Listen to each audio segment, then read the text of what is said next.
Liberty is therefore, as it were, a subsidiary faculty which supplies the deficiencies of the other powers, and whose office cease, whose office ceaseth as soon as it has redressed itself. Sorry, y'all. It's written in Old English, and the F's are S's. The lowercase f is an S in Old English, and it's printed the same way as an F and sometimes TH. Hence, let us conclude that the man is provided with all the necessary means for attaining to the end for which he is designed, and that in this as in every other respect, the Creator has acted with wonderful wisdom. After what has been said concerning the nature, operations, and use of liberty, it may seem perhaps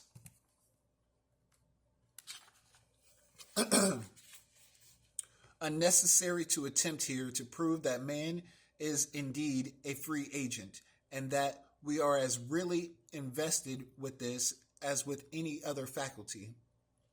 Nevertheless, excuse me, as it is an essential principle and one of the fundamental supports of our edifice, 'tis proper to make the reader sensible of this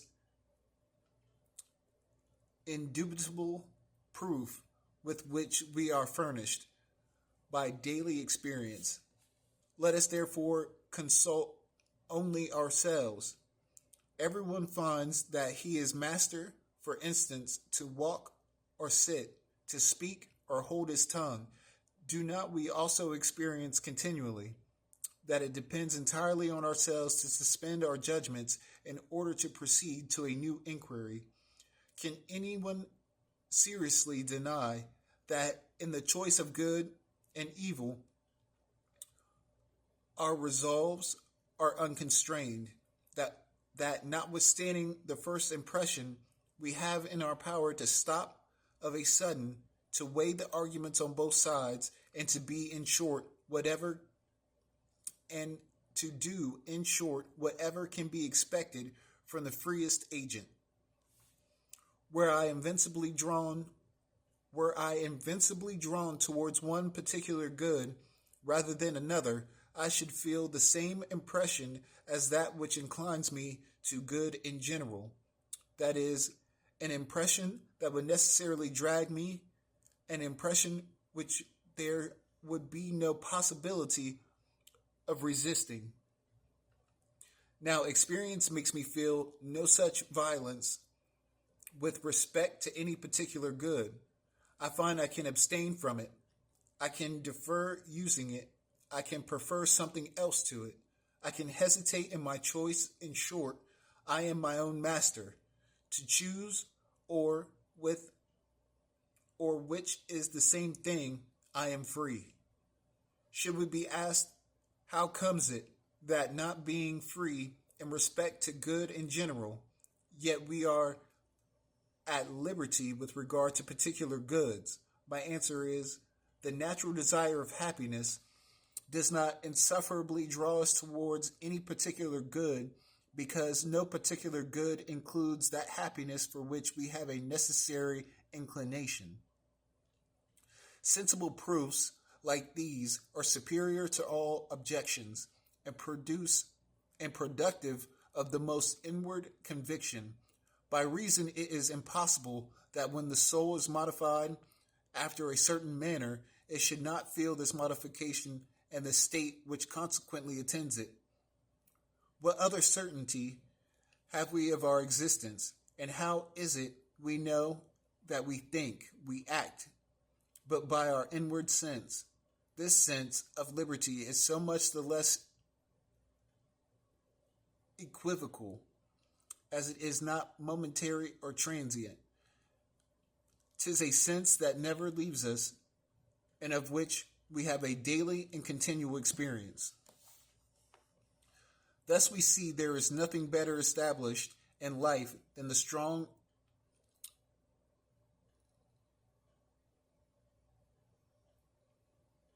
than the strong persuasion which all mankind have of liberty. Let us consider the system of humanity, either in general or particular. We shall find that the whole is built upon the principle. Reflections, deliberations, researches, actions, judgments all suppose the use of liberty. Hence the ideas of good and evil, or vice and virtue. Hence, as a natural consequence arises praise or blame, the censure or approbation of our own or other people's conduct. The same may be said of the affections and natural sentiments of men towards one another, as friendship, benevolence, gratitude, hatred, anger, complaints, and reproaches. None of these sentiments could take place unless we were to admit of liberty in time, as the prerogative is in some measure the key of the human system. He that does not allow it to man subverts all order and introduces a general confusion.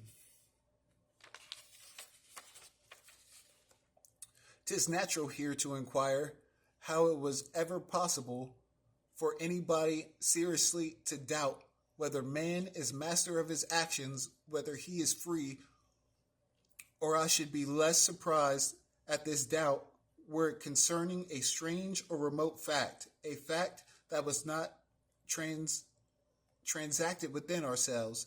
But this question is in regard to a thing of which we have internal immediate feeling, a constant and daily experience. Strange that anyone should call in question a faculty of the soul. May not we as well doubt of the understanding and will as of the liberty of man, for it were content to abide by our inward sense, there is no more room to dispute of one than of the other. But some too subtle philosophers, by considering this subject in a metaphysical light, have stripped it, as it were, of its nature, and finding themselves at a loss to solve a few difficulties, they have given a greater attention to these difficulties and to the positive proofs of the thing, which insensibly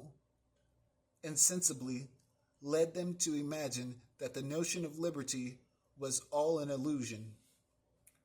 I I own it is necessary in the research of truth to consider an object on every side and to balance equally the arguments for and against. Nevertheless, we must take care we do not give to those objections more than their real weight.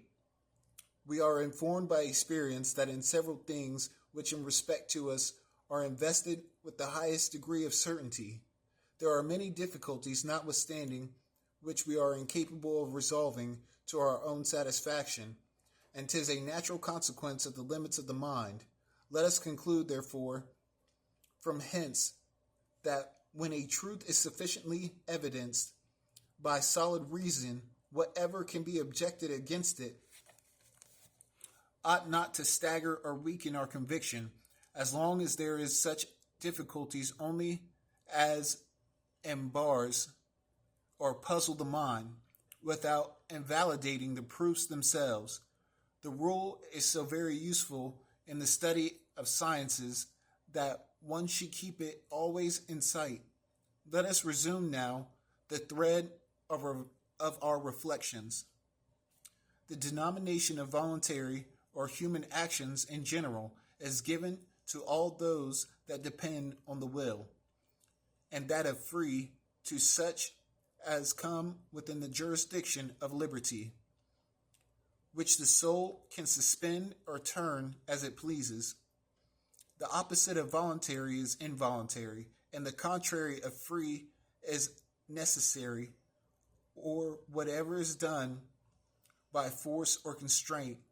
All human actions are voluntary, inasmuch there are none but what proceed from ourselves, and of which we are the authors.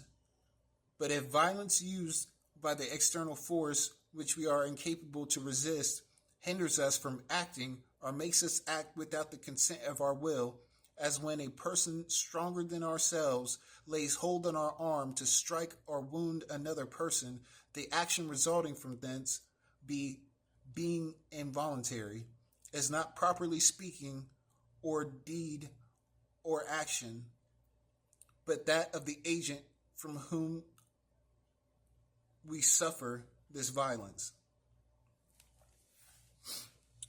There is a wide difference between seeing that a thing is absurd and knowing all that regards it, between an unanswerable question in relation to a truth and an unanswerable objection against it. Though a great many confound these two sorts of difficulties, those only of the last order are able to prove that what was taken for a known truth cannot be true, because otherwise some absurdity must ensue. But the others prove nothing but the ignorance we are under in relation to several things that regard a known truth. And that was the footnote.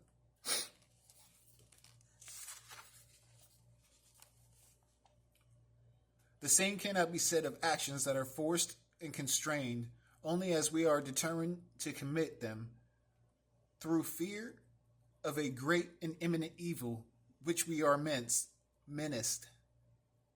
As, for instance, were an unjust and cruel prince to oblige a judge to condemn an innocent person by menacing to put him to death if he did not obey his orders.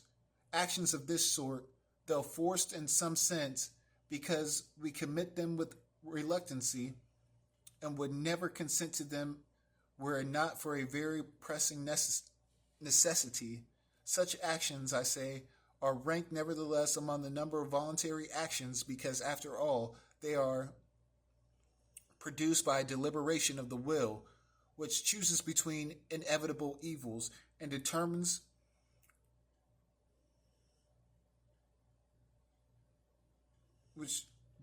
to pressure the least to the greatest. This will become more intelligible by a few examples.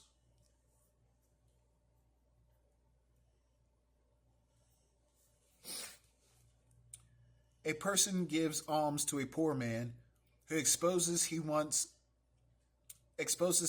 and misery to him. This action is at the same time both voluntary and free. But suppose a man that travels alone and disarmed falls into the hands of robbers, and that these miscreants menace him with instant death unless he gives them all he has.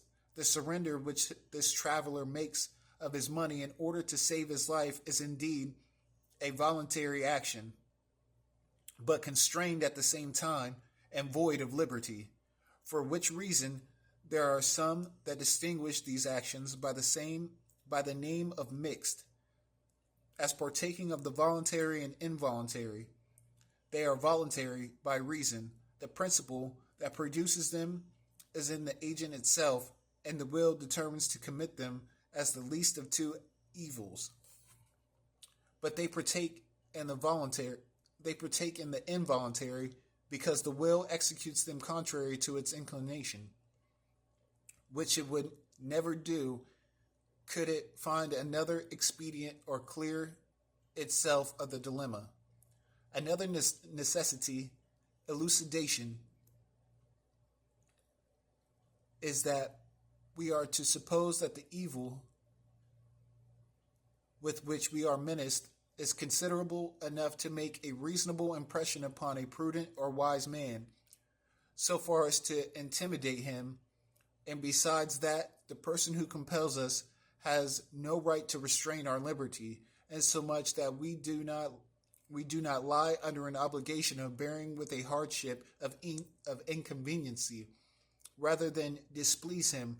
Under these circumstances, reason would have us determined to suffer the lesser evil, supposing at least that they are both inevitable.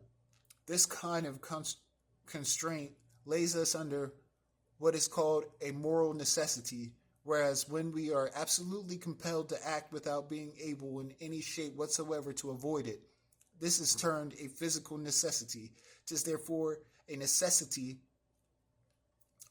Tis therefore a necessary point of philosophical exactness to distinguish between voluntary and free.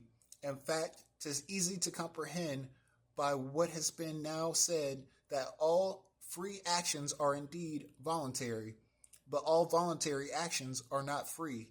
Nevertheless, the common and vulgar way of speaking frequently confounds those two terms, of which we ought to take particular notice in order to avoid all ambiguity. We give likewise the name of manners sometimes to free actions, insomuch as the mind considers them as susceptible to rule. Hence we call morality the art which teaches those rules of conduct, and the method of conforming thereto our actions. We shall finish what relates to the faculties of the soul by some remarks, which will help us to understand better their nature and use. Our faculties assent one another in their operations, and when they are all united in the same subject, they act always jointly. We have already observed that the will supposes the understanding, and that the light of reason serves for a guide to liberty.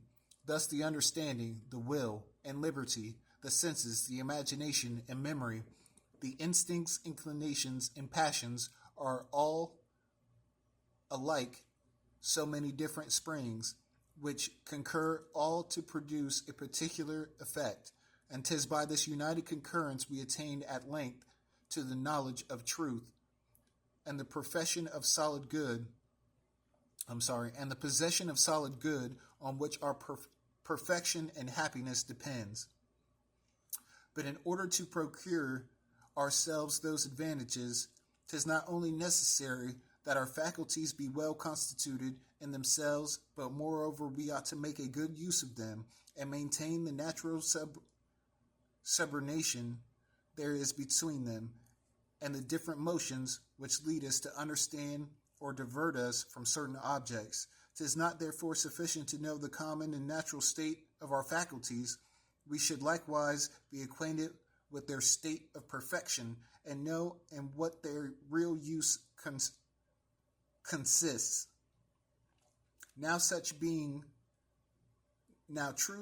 being, as we have seen, the proper object of understanding, the perfection of this faculty is to have a distinct knowledge of truth, at least of those important truths which concern our duty and happiness. For such a purpose, this faculty should be formed at a close attention and just discernment and solid reasoning. The understanding thus perfected and considered as having actually the principles which enable us to know and to distinguish the truth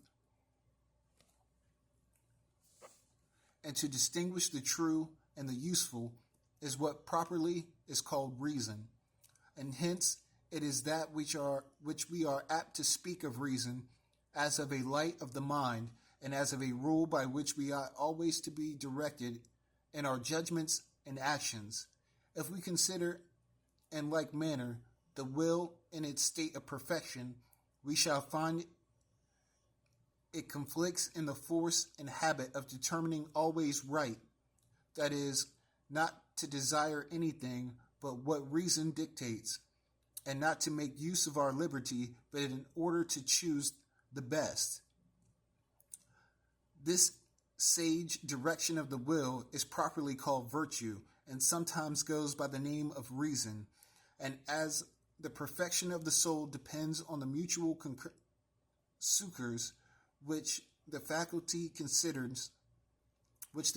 considered in their most perfect state lend to one another. We understand likewise sometimes by reason, taken in a more vague and more extensive sense, the soul itself considered with all its faculties, and as making actually a good use of them. Thus the term reason carries with it always an idea of perfection, which is sometimes applied to the soul in general, and at other times to some of the faculties in particular. The faculties of which we are treating are common to all mankind, but they are not found always in the same degree. Neither are they determined after the same manner. Besides, they have their periods in every man, that is, their